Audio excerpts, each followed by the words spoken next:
लोगों के मन में एक कन्फ्यूजन बना रहता है कि कौन ऐसे जलप्रपात कौन जिले में पाए जाते हैं, कौन ऐसे प्रखंड में पाए जाते हैं। ये चीज़ें बड़ा कन्फ्यूजन लोगों के बीच क्रिएट करता है। अगर वे दो वीडियो को देखते हैं तो एक वीडियो में कुछ अलग बताया जाता है और एक वीडियो में कुछ अलग बताया जाता है। अगर ये बुक को स्पेशल कोई पढ़ते हैं, एक बुक को फॉलो करते हैं, तो एक बुक को अगर पढ़ते हैं तो ठीक है, दूसरा बुक को पढ़ते हैं तो वही चीज़ चेंज मिलता है। तो इसी चीज़ को हम, इस कन्फ्यूजन को क्लियर करने के लिए हम आपको मैप की सहायता से चीज़ों को बताएंगे। हम आपको ये भी बताएंगे कि कौन प्रखंड कौन ऐसे जिले में स्थित है, कौन ऐसे प्रखंड कौन ऐसे जिले में स्थित है। आपका काम बस ये बचता जाता है कि आप इस वीडियो को पूरा देखें। वीडियो पूरा देख लेने के बाद आपके मन में कोई भी सवाल, कोई भी क्वेश्चन आपके मन में आ जाता है तो आप बेहिचक नीचे दिए गए कमेंट बॉक्स में कमेंट कर सकते हैं। आज हम आप लोग को बेसिक बता दें कि इससे रिलेटेड हम लोग जलप्रपात से रिलेटेड 2 वीडियो पहले ही देख चुके हैं, या तीसरा वीडियो, अगर आप उस वीडियो को नहीं देखे हैं तो इस वीडियो के पहले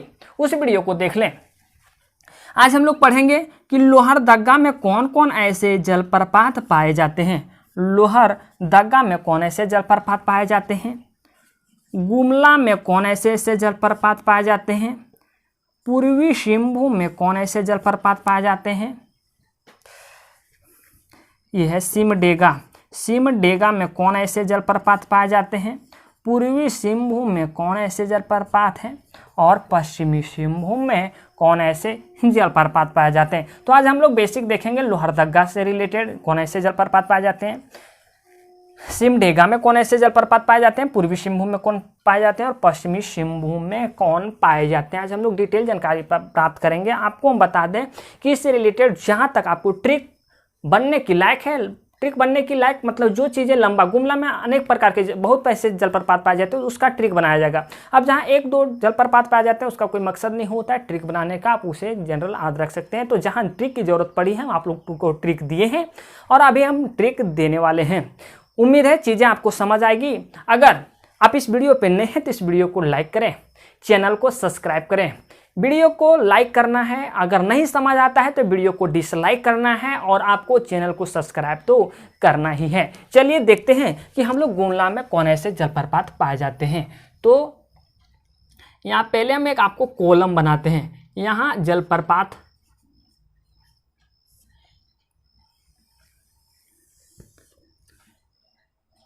कौन ऐसे जिला में स्थित है, तो यहाँ हम लोग लिखते हैं जिला।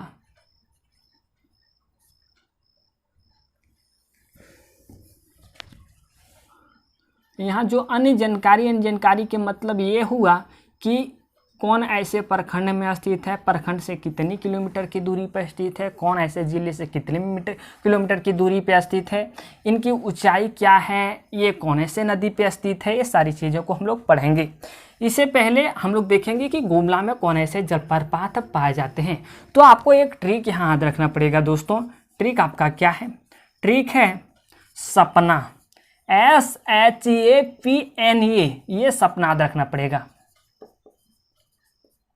जनरल हम लोग जो लिखते हैं वो लिखते हैं क्या, SAPNA लिखते हैं ना, हम लोग जो लिखते हैं वो लिखते हैं सपना ये, लेकिन थोड़ा सा आप लोग चेंज कीजिएगा, SH लीजिएगा, ये सा लीजिएगा, ठीक है। तो सा से क्या हो गया, सा से क्या हो गया, तो हो गया सदनी जलप्रपात, या तो हम लोग इसे सदनी घाघ जलप्रपात के नाम से भी जानते हैं। सदनी घाघ जलप्रपात के नाम से भी जानते हैं। अब एच से हो गया क्या, सा से एक और है शेरका जलप्रपात, शेरका जलप्रपात। एच आता है, एच हाँ से हेपाद जलप्रपात। पी से ये आपको नहीं लेना, ये यहाँ भी नहीं लेना, ये आपको यहाँ भी नहीं लिखना है। सपना में 2 यहाँ ए आ रहा है, आपको ये लेना ही नहीं है। अब लेना है पी, पी से प्रेमा घाघ जलप्रपात, प्रेमा घाघ जलप्रपात। और एन से नागफेनी जलप्रपात, एन से नागफेनी जलप्रपात, ठीक है। ये चीज़ें अब हम लोग आपको बताएंगे क्या है। तो सदनी जलप्रपात ये कौन ऐसे जिला में पाया जाता है, तो इसमें कहना तो कुछ है नहीं, सारी की सारी जो ये सारे जलप्रपात पाए जाते हैं वो गुमला में जलप्रपात पाए जाते हैं। आप इस ट्रिक को कहीं नोट कर लीजिएगा। सपना अगर आप याद रखते हैं तो चीज़ें आपको क्लियर हो जाएगा। गुमला, ये गुमला, हालांकि सब गुमला में ही पाया जाता है, गुमला के बारे में हम लोग पढ़ रहे हैं।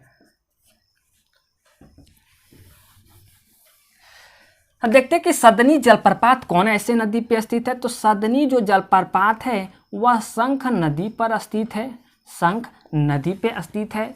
इसका जो आकार है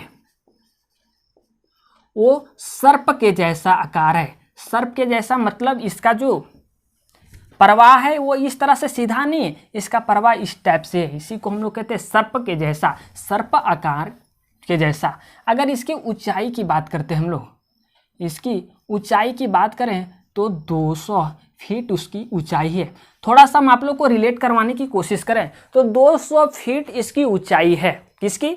आपका सदनी जलप्रपात या सदनी घाघ जलप्रपात की ऊंचाई 200 फीट है। अगर हम लोग साथ से ही देखें तो सुखलदरी जलप्रपात की ऊंचाई 100 फीट थी। तो चीज़ों को थोड़ा सा रिलेट कर लें, ठीक है। शेरका जलप्रपात गुमला में है और ये शेरका नदी पे स्थित है, शेरका नदी पर स्थित है।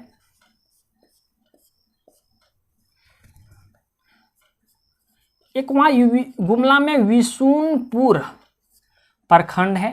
तो ये विशुनपुर प्रखंड से 1 किलोमीटर की दूरी पर स्थित है, ठीक है। अब आता है हेपात जलप्रपात जो गुमला में ही स्थित है। वह रांची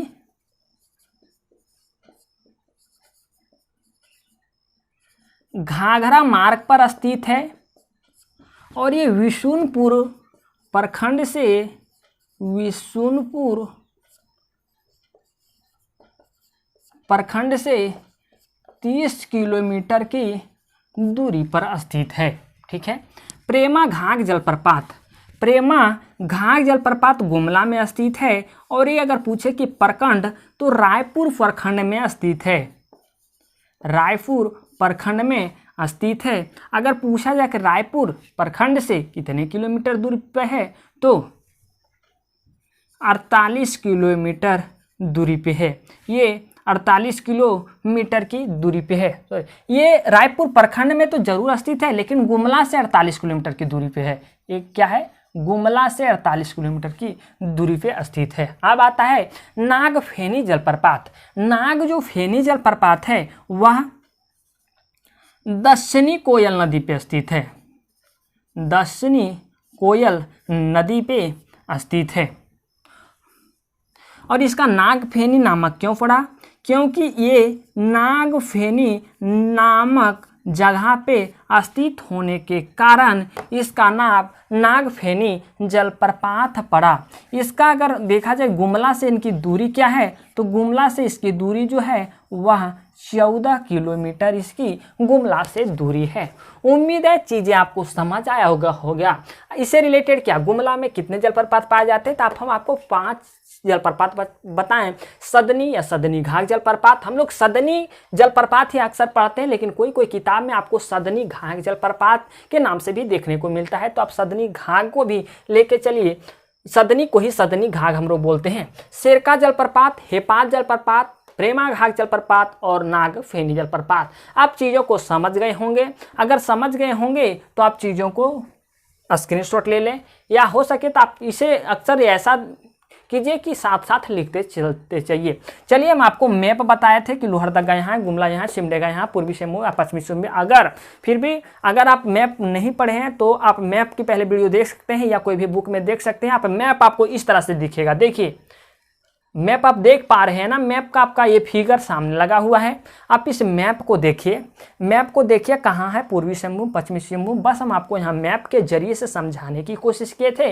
ताकि आपको समझ आ जाएगा। उम्मीद है इतना चीज़ें हम आपको ज्योग्राफी में बता चुके हैं कि मैप आपके माइंड में पूरी तरह से क्लियर हो गया होगा। चलिए अब हम लोग पढ़ेंगे पूर्वी सिंहभूम पश्चिमी सिंहभूम में कौन ऐसे जलप्रपात पाए जाते हैं।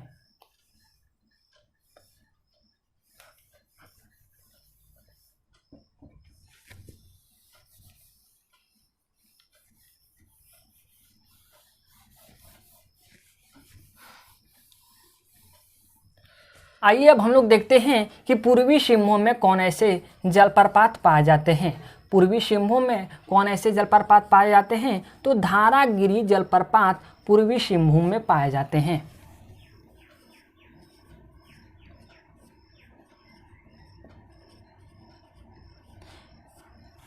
अन्य जानकारी में देखा जाए तो पूर्वी सिंहभूम में एक प्रखंड है जिसे हम लोग घाटशिला प्रखंड के नाम से जानते हैं। घाटशिला प्रखंड से 18 किलोमीटर की दूरी पर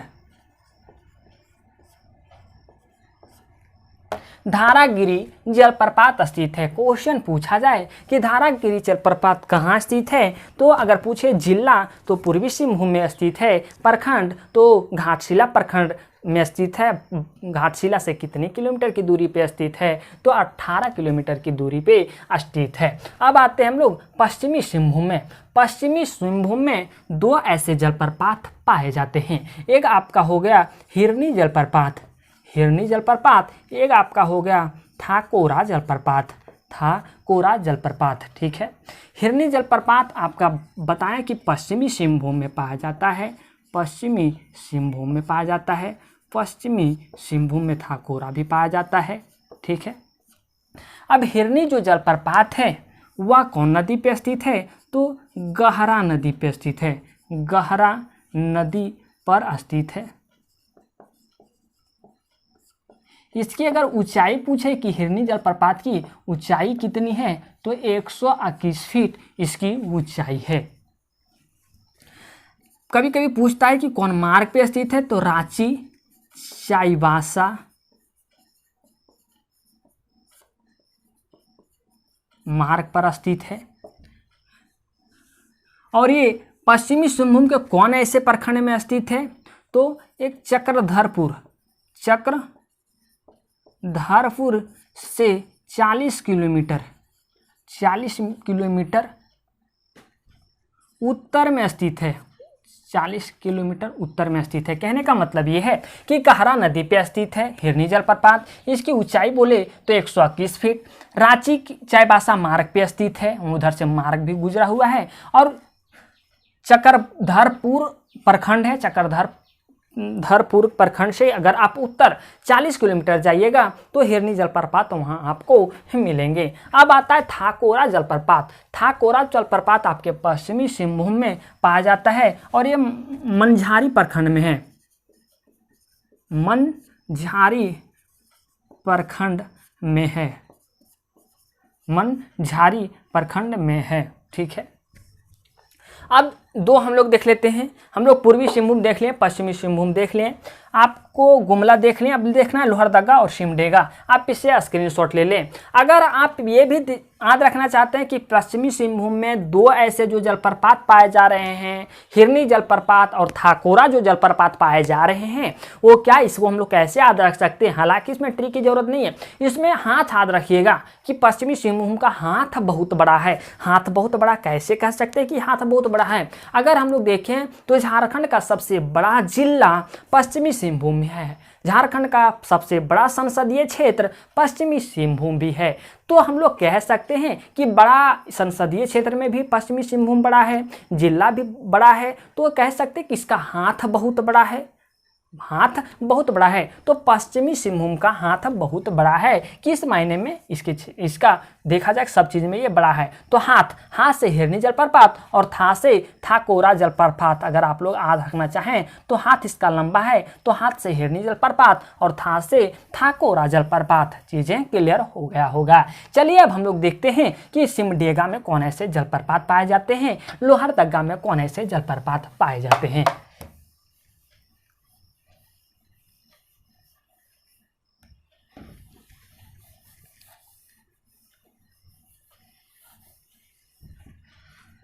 हम लोग देख लेते हैं पहले लोहरदगा। लोहरदगा में जो पाए जाते हैं वो घरघरिया जलप्रपात पाए जाते हैं। घरघरिया जलप्रपात कहाँ पाया जाता है, तो लोहरदगा में पाया जाता है, लोहरदगा में पाया जाता है। ठीक है, अब ये बोला जाए कि लोहरदगा में पाया जाता है तो लोहरदगा से कितना किलोमीटर की दूरी पे पाया जाता है, तो लोहरदगा से 20 किलोमीटर की दूरी पे पाया जाता है। ठीक है, एक आता है केलाघाट जलप्रपात। केला घाघ जलप्रपात ये आपका पाया जाता है सिमडेगा में। प्लस सिमडेगा से कितने किलोमीटर की दूरी पे पाया जाता है, तो आपको बता दें दोस्तों, सिमडेगा से 3 किलोमीटर की दूरी पे। उम्मीद है दोस्तों चीज़ें आपको समझ आया होगा। अगर फिर भी किसी तरह की डाउट या किसी तरह की परेशानी आपके मन में आ जाती है तो आप नीचे दिए गए कमेंट बॉक्स में बेहिचक कमेंट कर सकते हैं। चलिए दोस्तों, मिलते हैं एक नए वीडियो में एक नए टॉपिक के साथ।